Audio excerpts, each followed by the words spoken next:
Assalamualaikum warahmatullahi wabarakatuh.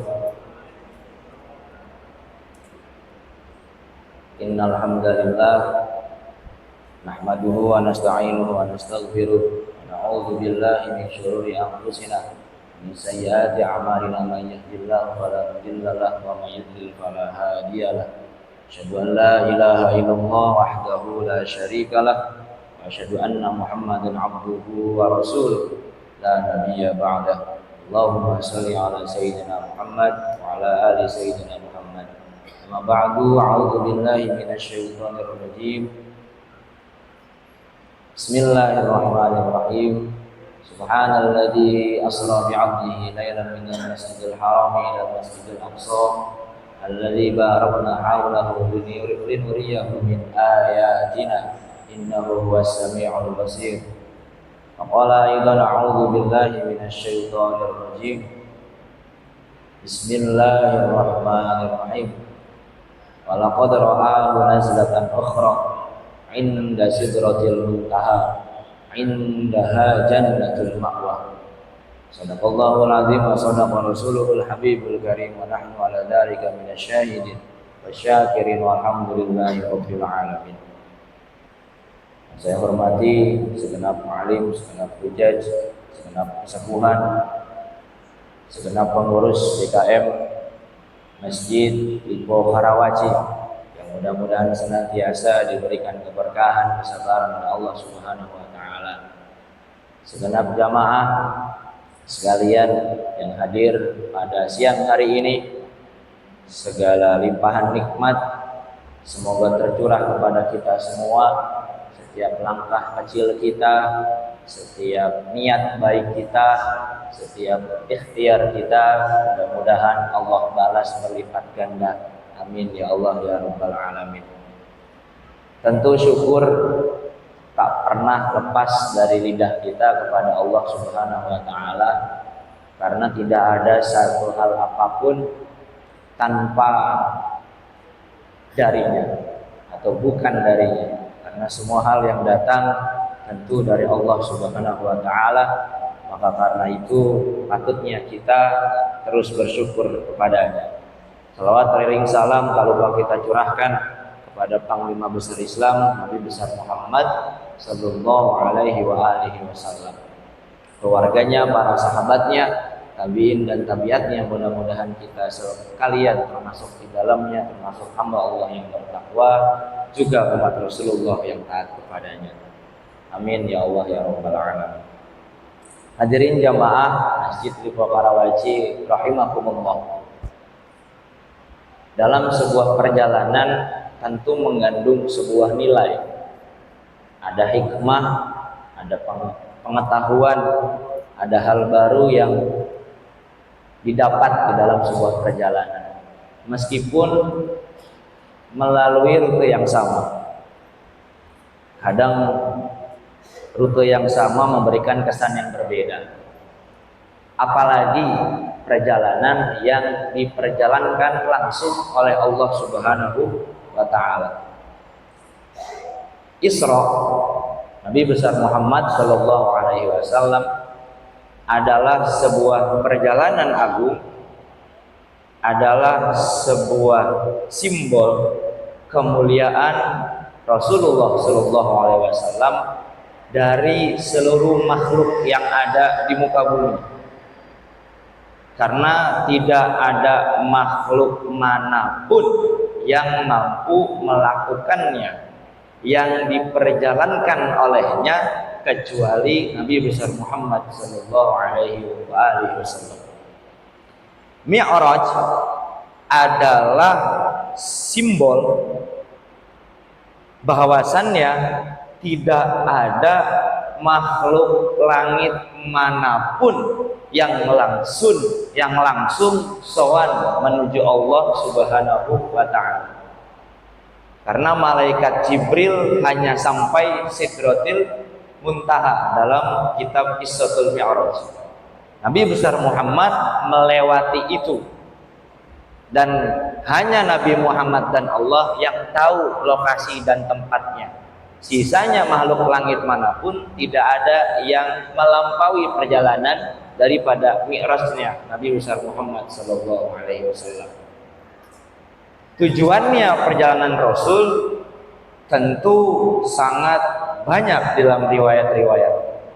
Di antaranya yang tertera dalam Qissatul Mi'raj ialah untuk menguatkan Nabi, untuk keteguhan Nabi sebagai utusan akhir atau Nabi terakhir. Yang kedua, untuk menjadi sebuah hiburan dari Allah, untuk menjadi sebuah memberikan kebahagiaan kepada Rasulullah dari Allah, karena pada tahun itu Rasulullah Shallallahu Alaihi Wasallam ditinggalkan oleh dua sosok penting dalam hidup. Yang pertama, istri tercinta Nabi, Siti Khadijah. Yang kedua, paman Nabi, yaitu Abu Thalib. Itu menjadi sebuah hiburan dari Allah untuk bisa terus menjalankan risalah yang diberikan oleh Allah Subhanahu wa taala. Adapun tahunnya banyak para alim yang beda pendapat. Namun yang majmu' dikatakan pada tahun 10 Hijriah, 10 tahun Rasulullah berdakwah di Mekah, baru diundang oleh Allah Subhanahu wa taala. Dan hanya Nabi Muhammad sallallahu alaihi wasallam yang diundang langsung oleh Allah Subhanahu wa taala. Singkat cerita, perjalanan Isra ini dimulai dari Mekah, Masjidil Haram. Ketika Rasulullah tidur diapit oleh dua paman, yaitu paman Ja'far dan paman Hamzah. Lalu kemudian Jibril datang menjemput menggunakan buraq yang ciri-cirinya dikatakan dalam Qissatul Mi'raj tidak lebih daripada besarnya kuda, namun tapi lebih besar daripada keledai. Jadi di tengah-tengah antara kuda dan keledai. Punya sayap di kanan paha satu, di paha kirinya satu. Sehingga cerita berangkatlah Isra dari Masjidil Haram ke Masjidil Aqsa.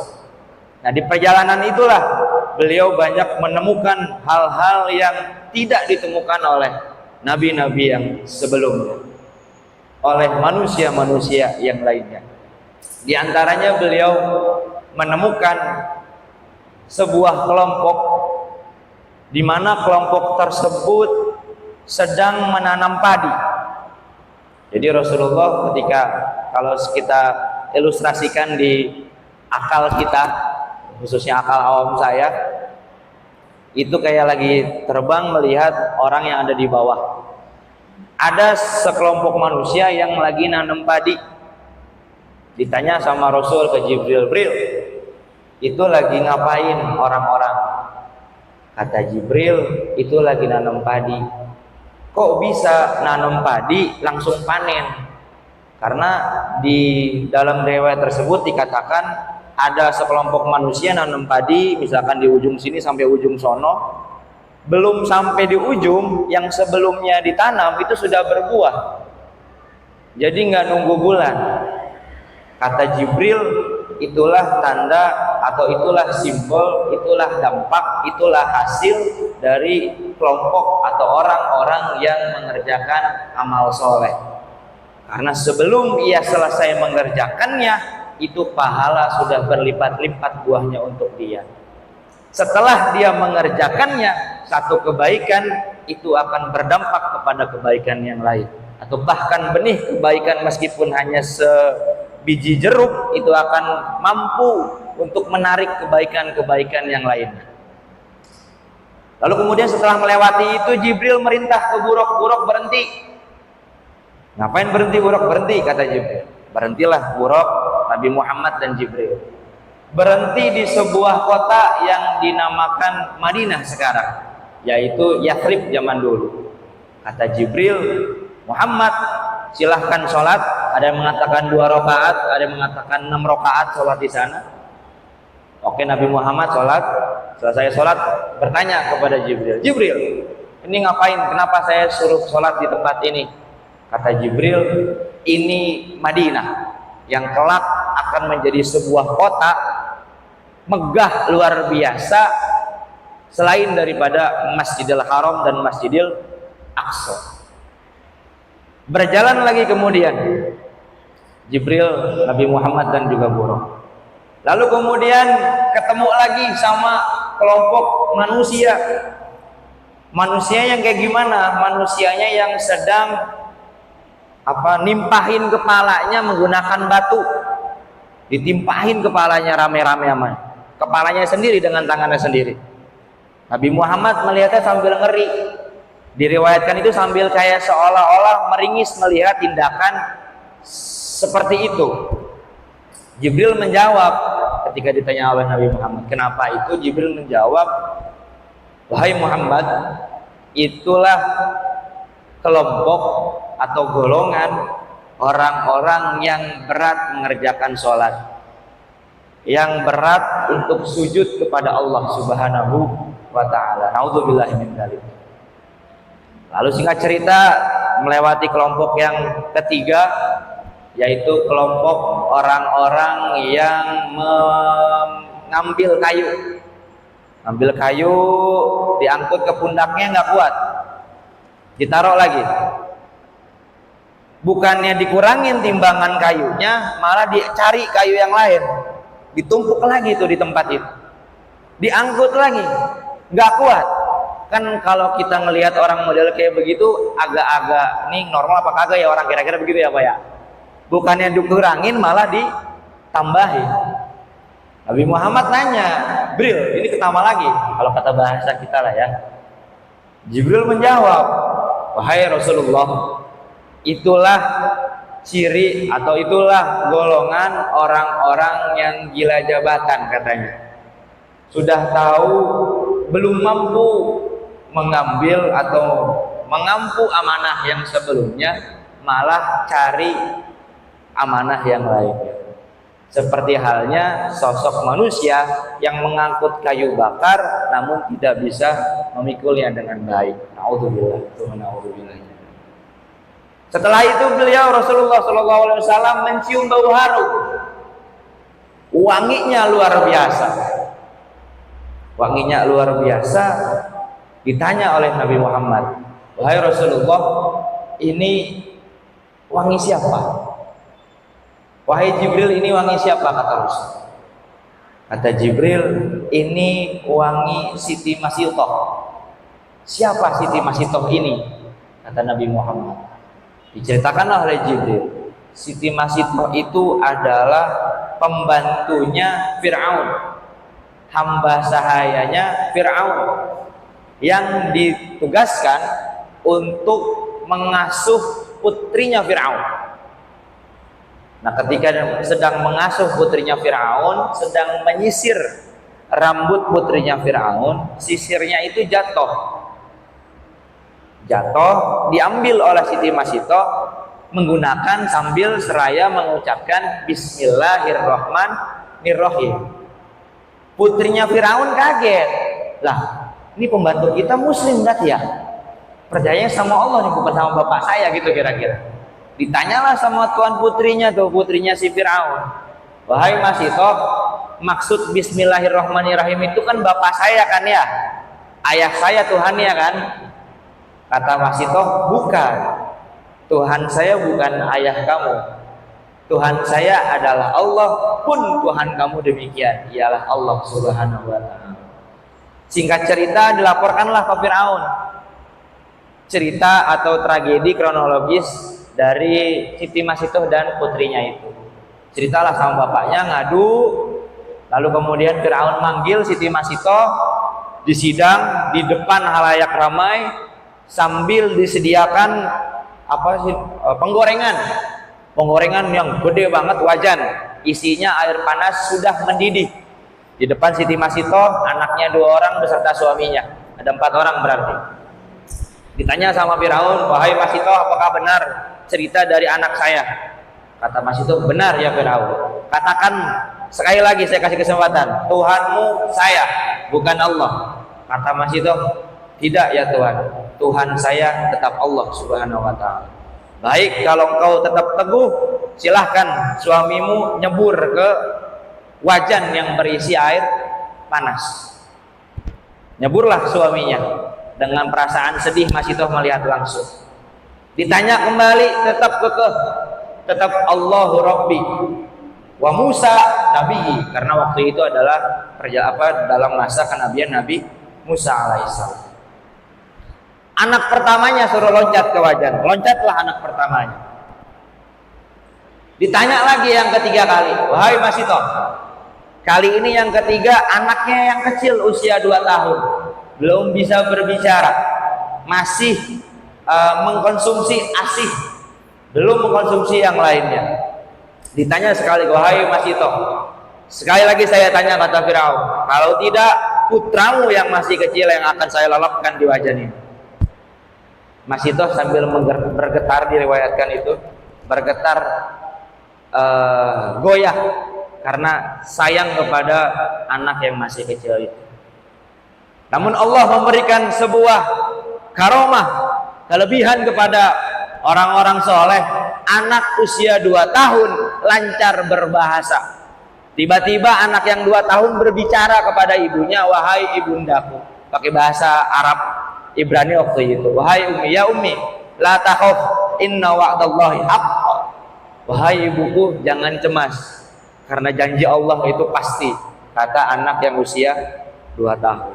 Semuanya tercengang, rakyat yang melihatnya. Setelah keteguhan dari anaknya memberikan dampak yang luar biasa kepada Masitoh, anaknya dilelapkan ke wajan karena tidak mau Masitoh mengakui Firaun sebagai nabi.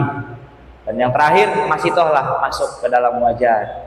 Sudah hancur dagingnya, hanya tinggal tulang. Dikuburkanlah Masitoh antara Masjidil Haram, Masjidil Aqsa. Kalau ada yang bilang tuh di kota Zukhruf, ada juga mengatakan kota Mahsuf, di antara kota itu. Dan sampai sekarang makomnya itu masih sangat mengeluarkan wangi yang luar biasa. Karena apa? Karena berkat usaha mempertahankan daripada Allah Subhanahu wa ta'ala, berkat mempertahankan akidah kepada Allah Subhanahu wa ta'ala. Kalau kita ambil hikmah zaman sekarang, tidak tergoda oleh harta yang haram, tidak tergoda dengan jabatan yang menzolimi banyak orang dan lain sebagainya. Karena ketika kita menghindari daripada itu, membuang daripada itu, seyogyanya kita sedang menjadi Masitoh era sekarang, karena hendak meneguhkan diri menjalankan perintah Allah Subhanahu wa ta'ala. Lalu kemudian Rasulullah jalan sholat kembali di 2 rakaat di tempat Nabi Musa merenung, namanya Madian. Lalu kemudian di Bukit Tursina, ketika Nabi Musa bertemu dengan Allah, ngadep ke Allah, tapi bukan undangan. Nabi Musa menghadap kepada Allah atas request daripada Nabi Musa alaihissalam. Lalu kemudian sholat kembali di Baitul Lahmi Nabi Isa, dan yang terakhir sholat kembali di Masjidil Aqsa. Sholat 2 rakaat. Setelah sholat 2 rakaat, Rasulullah balik ke kanan.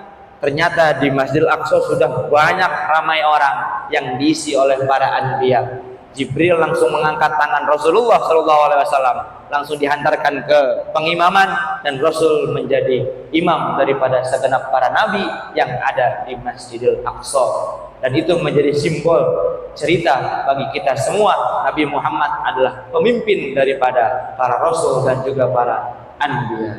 Sebelum Nabi Adam ada, nama Muhammad, nama Ahmad sudah ada di samping Allah Subhanahu wa ta'ala. Kalau secara jasad mungkin Nabi Adam terlebih dahulu, tapi secara ruh Nabi Muhammad terlebih dahulu. Bahkan diceritakan dalam kitab Nuriz Zolam, Nabi Muhammadlah yang mengajarkan para nabi di dalam dimensi ruh, mengajarkan kepada para nabi sehingga para nabi dan rasul bisa berdakwah di muka bumi ini. Itulah kegagahan daripada nabi kita, Nabi besar Muhammad sallallahu alaihi wasallam. Setelah selesai salat, Rasulullah berangkat Mi'raj sampai kepada Arsy. Hadirin yang dirahmati oleh Allah Subhanahu wa taala, hikmah daripada perjalanan Nabi Muhammad sallallahu alaihi wasallam yang kita bahas pada siang hari ini mudah-mudahan memberikan dampak positif dalam kehidupan sehari-hari. Ala kadar al fakir menyimpulkan salah satunya ialah diantaranya ialah Rasulullah Shallallahu Alaihi Wasallam tidak melupakan jejak para pendahulunya, berkunjung untuk menguatkan, meneguhkan bahwasannya tidak ada manusia manapun yang tidak berdasarkan ajaran-ajaran pendahulunya. Dan itu bagian daripada hikmah perjalanan Rasul menapaki jejak patilasan daripada para nabi besar Muhammad SAW dan yang lainnya. Yang kedua, hikmah yang kita ambil adalah banyak tanda-tanda yang Allah berikan, diperlihatkan kepada Nabi Muhammad untuk kita bisa mengambil pelajaran. Karena sesungguhnya tidak pernah sebelumnya hal-hal yang sifatnya demikian diperlihatkan langsung oleh para nabi sebelumnya. Namun kepada Nabi Muhammad seluruhnya dibuka habis untuk menjadi pelajaran bagi umatnya, untuk mempersiapkan diri atau mempersiapkan dakwah kepada umatnya agar bisa teguh menjalankan perintah Allah Subhanahu wa taala dan mengikuti ajaran Nabi Muhammad sallallahu alaihi wasallam. Mudah-mudahan Allah Subhanahu wa taala memberikan kemudahan kepada kita, memberikan kesabaran kepada kita untuk senantiasa melaksanakan apa yang telah diperintahkan dan menjauhi segala larangan daripada Allah Subhanahu wa taala. Amin amin ya rabbal alamin. Al hadar dari Al Fakir bukan nasihat, bukan ceramah, ini mah ngomong cuman didengar sama bapak-bapak, kedengar pakai mic soalnya. Ya, ini mah benar-benar buat dari pribadi. Kalau ada hal yang baik dari Allah, kalau ada hal yang salah itu dari diri Al Fakir sendiri. Mudah-mudahan tolong dibuat itu maaf yang sebesar-besarnya. Wallahu muwaffiq ila aqwamit thoriq. Wassalamualaikum warahmatullahi wabarakatuh.